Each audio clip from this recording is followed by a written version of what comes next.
Listen up. There is no next Nvidia. I made that very clear this week at our CNBC Investing Club annual meeting. It became actually a running joke because everybody wants the next Nvidia. Now that the original Nvidia's made this stunning multi-year move. People say Nvidia's made it. Jim, I want something new that'll rally the same way. Now, on days like today, where the Dow dipped 62 points, S&P climbed 0.38%, NASDAQ edged down 0.13%, we realize how hard it is to find another company that can produce such unbelievable revenue growth. I'd argue Nvidia is the greatest demand story ever told. Artificial intelligence can be the game changer for everything that is digital. Everything. We know that potentially represents trillions of dollars, not in demand, not billions, not but trillions. T. No other company has a total addressable market that size to itself. And while there are still some companies with larger market capitalizations, namely Microsoft and Apple, I could see Nvidia surpassing even them in the not-too-distant future. That's not crazy, people. Of course, the whole thing does seem totally insane. Why? Here's why. Okay, let me say it. Remember I called it the nouveau riche stock? It was only worth $95 billion 5 years ago. Now it's worth almost $2 trillion. In fact, the stock's up 1,875% since we first visited CEO Jensen Huang at his headquarters.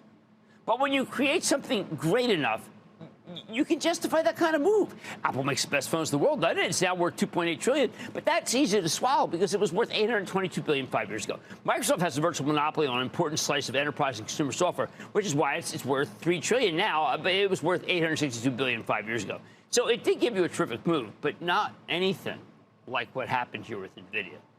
Let me put it like this. Who could potentially join the trillion-dollar class along with Microsoft, Apple, Nvidia, Amazon, the much-trashed Alphabet, and the much-now-beloved Meta?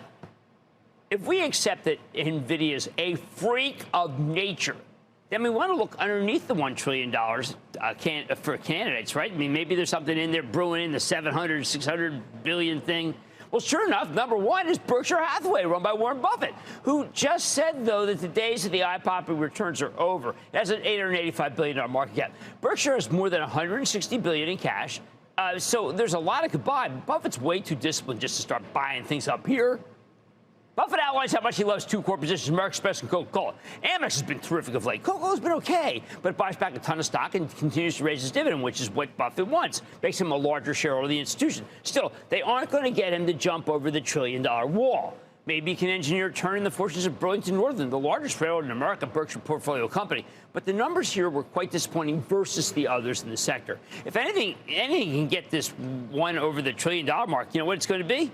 It'll have to be the continual and shocking rise in the cost of your auto insurance. That's right. In the end of the day, it was all about Geico. It is strange that Geico is the most important swing vote here, even as Berkshire owns a huge position in Apple that was responsible for a lot of the gains.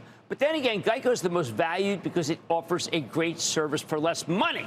Who will be next up? Well, come on, Eli Lilly, right? I mean, it's $733 billion. It's got a serious chance of passing $1 trillion as the GLP-1 weight loss drugs become more widely accepted. What will that take? The insurance companies need to recognize that these drugs are being used responsibly to combat diabetes and obesity. A lot of comorbidities there, but also soon hypertension, COPD, fatty liver disease, perhaps so many other conditions we don't even know. Now, there is, though, a real disconnect between what these drugs do and what people think they do. They make your willpower dramatically stronger by making lots of foods less tasty.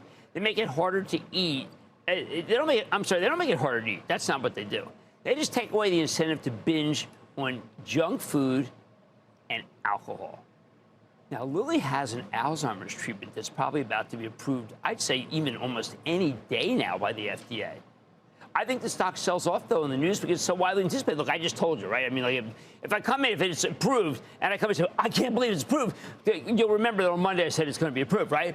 I told investor members this weekend that it's probably going to sell off on the news. I believe when the worldwide data for the GLP-1s comes in, though, Lilly will be propelled to the $1 trillion level, the first drug company to do so, hence why we own it for the Travel Trust. Tesla's third at $635 billion, and it does feel like some big portfolio manager right now, right here, has decided to make a stand, not letting it go any lower. I know that sounds strange, but that almost conspiratorial, right? But that is how Tesla trades. There could be a Cathie Wood imitator out there buying Tesla, not letting it come down, not caring if they get it cheaper, tour de force, arrogant buyer. Who's ever buying it can't take it back to $1 trillion, though. They just can't. That's a Humpty Dumpty there. Just too many points between here and there. But when Tesla unleashes its new models nationwide, I think could jump a couple, maybe 10 billions. Fourth, could Broadcom, symbol AVGO, at $613 billion be the next one? Now, I feel the charitable trust name could go higher because of its CEO, Hock Tan, who's a master of making acquisitions. I know that sounds glib, but this is a man who wants to accumulate companies, then milk them in order to fund the next big acquisition, sell a division off or another division, and that's pretty much how it gets there. Now, my fear is that this partner of Nvidia could never be more than that. If that's the case, Nvidia might need to crack the $5 trillion mark before Broadcom crosses the $1 trillion threshold. See, we need pin action from Nvidia. How about Visa? All right, $586 billion. This is a tough one because it's the original fintech, and the market loves Visa. But its rival with MasterCard makes it problematic. Let's both go over $1 trillion market. I don't think I can hit that. I don't think that can happen. That said, both stocks are fantastic because the credit card business is a slap-happy oligopoly. Next up, JP Morgan's crashed through the $500 billion barrier of late. It's a terrific statement that a bank could make it this high, but it's been gradually grinding its way higher over time. I don't think it can make it to the trillion mark anytime soon because while banks are moneymakers, they are slow to demonstrate it. Let me give you three more that are in the $400 billion club: UnitedHealth, MasterCard, and ExxonMobil. I think there's a Visa ceiling for MasterCard, like I just mentioned. Exxon's forerunner, Standard Oil, had at one time 100% market share in the oil business, yet the only oil in many places in this country was Standard Oil. But that's not going to happen again. UnitedHealth, I think it has a shot, but it needs to deal with a cyber threat first. I mean, this thing's oddly raging still. Here's the bottom line. There is no next Nvidia. It's what we call at law school sui generis. And you might not see another story this strong for a generation. But there are other companies that I just outlined that can break through the $1 trillion barrier. And while they're not as exciting as Nvidia, a few of them come pretty darn close, especially Eli Lilly. Welcome back to InvestMinder. I hope you enjoyed that insightful video from CNBC with Jim Cramer discussing the next potential $1 trillion stock. There were certainly some interesting ideas presented about companies like Nvidia, Berkshire Hathaway, Eli Lilly, and others that could reach that massive milestone. Now, I want to break down some of the key takeaways from Jim's analysis and provide my perspective on which stocks seem to have the most potential to hit $1 trillion in market value. Definitely stay tuned because you won't want to miss my thoughts on a certain stock Jim mentioned that I think could absolutely explode over the next few years. Before we dive in, if you enjoy stock market analysis videos like this, please subscribe and click the notification bell to stay up to date every time I post. Also, quick disclaimer that I am not a professional financial advisor, and this video is purely for entertainment and training purposes. Alright, now let's get right into the meat of this video and talk about the stock ideas presented. Which one do I think actually has the best shot at reaching a $1 trillion valuation? Let's discuss. I want to start off analyzing some of the other stocks Jim brought up that could potentially hit that $1 trillion mark. Let's begin with Berkshire Hathaway, the famous company run by legendary investor Warren Buffett. At close to $900 billion valuation currently, Berkshire certainly has scale on its side and a strong set of businesses under its umbrella. However, as Jim mentioned, Buffett himself seemed to throw cold water on the idea that Berkshire could produce the eye-popping returns needed to jump to $1 trillion. He admitted the days of massive value creation are likely over. I tend to agree with that assessment, as much as I respect Buffett. With the size Berkshire has now, delivering over 20% annual returns for a sustained period seems highly improbable. Could Geico and the insurance divisions push it over $1 trillion? Maybe, but it won't be quick. I view Berkshire more as a steady, defensive company now that will slowly plod along, not the explosive growth story you'd want for this kind of milestone. What about Eli Lilly as the next drug stock to pass $1 trillion? A really interesting pick by Jim there, with good reasoning around diabetes, obesity, and other blockbuster treatment opportunities. However, the pharma space is fraught with risks from clinical trials, regulatory issues, and patent expirations. Ultimately, while Eli Lilly could certainly have some big new drug catalysts ahead, everything would have to go perfectly right over 5 to 10 years to reach a $1 trillion valuation. The margins of error are small, so I don't see Lilly as having the highest probability. Shifting gears a bit, I wanted to discuss Jim's comments on Tesla and whether it has a viable path towards hitting a $1 trillion market cap. As he mentioned, Tesla already reached as high as $1.2 trillion valuation before the recent market downturn. Getting back there seems very achievable, even if the ride is bumpy at times along the way. And unlike what some critics have claimed, Tesla actually faces very little serious competition yet in electric vehicles. Major automakers like Volkswagen and GM have mostly abandoned their half-hearted efforts to transition to EVs after realizing how costly and difficult the change would be. The legacy car companies were too optimistic about challenging Tesla's dominance. But here's the key point. Tesla is far more than just an electric car manufacturer. At its core, it's a technology and software company pioneering self-driving capabilities and next-generation batteries. These innovations have applications way beyond the auto industry in areas like renewable energy storage and artificial intelligence.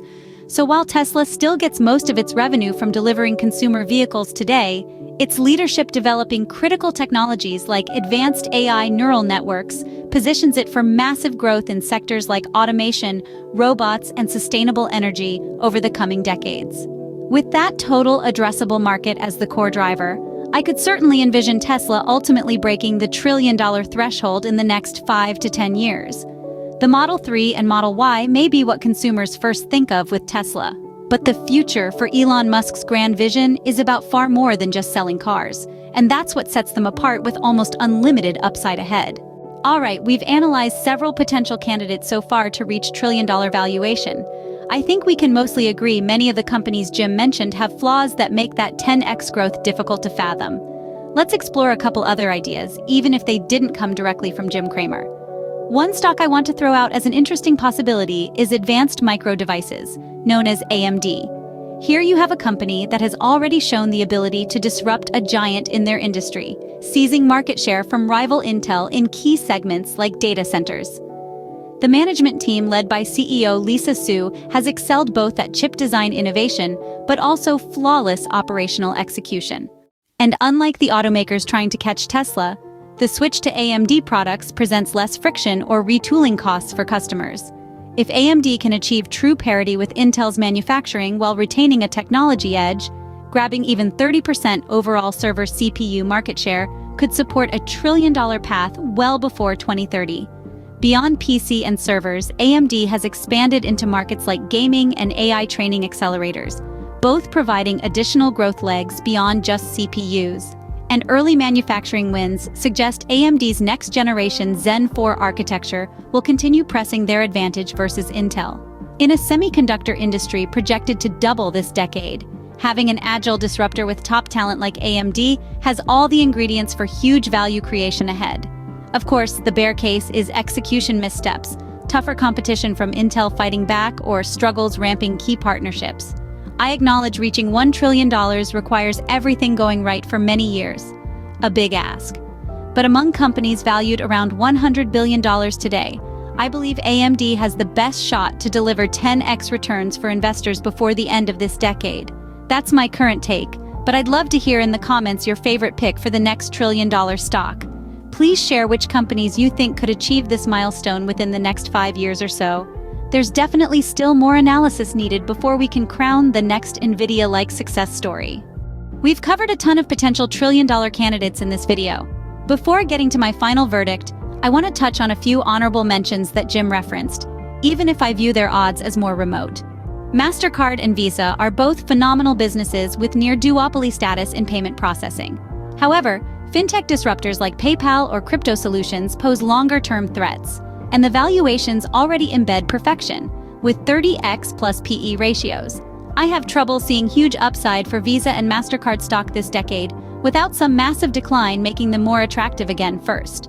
On the energy front, ExxonMobil seems unlikely to recapture its former glory, as peak oil demand may occur by 2030. They can ride the intermittent cycles higher near term. But becoming a diversified clean energy giant feels improbable, and demands seem permanently impaired. No Cisco-like resurgence ahead there. Amazon certainly has potential to re-accelerate growth and valuation with the dominance of its cloud business. But antitrust pressures pose a huge threat, even if breakup risks fade. Their path to $5 trillion plus seems very obstructed presently by regulatory concerns. So where does that leave us? After considering all his ideas and more, I still stand by Advanced Micro Devices, or AMD, as the best chance for 10x growth ahead. The validation Intel's decline provided was an enormous catalytic event. Lisa Su has the engineers executing flawlessly so far. Critical partnerships with cloud titans offer direct access to hyperscale data center spending. No other company is better positioned to fully capitalize on the explosion of AI, high-performance computing, gaming, and more, all the ingredients for trillion-dollar status. Of course, I could end up embarrassingly wrong 5 years from now. But based on everything I have researched about AMD, semiconductor projections through 2030 and demand drivers, they are my top pick to join the elite trillion-dollar valuation club next. Now, I want to hear from you in the comments. Do you agree AMD has the best odds, or is there another stock you think will achieve this first? I hope you found today's analysis helpful as you look for profitable new stock opportunities. This was InvestMinder. Remember, knowledge equals profit in the stock market. Thanks so much for watching, and please hit that thumbs up button if you got value from this video. Make sure you click to subscribe as well to get our next videos when we reveal the best new insider stock purchases. Invest wisely, trade carefully, and we'll see you next time. Disclaimer: InvestMinder is an independent stock market commentary channel for entertainment and basic informational purposes only. We are not licensed financial professionals and do not provide personalized investing or financial advice. P.S. If you stayed watching until here, you are awesome. Thank you for enabling me to keep making these videos with all the likes and subscribes. Have a great day, and we love you all.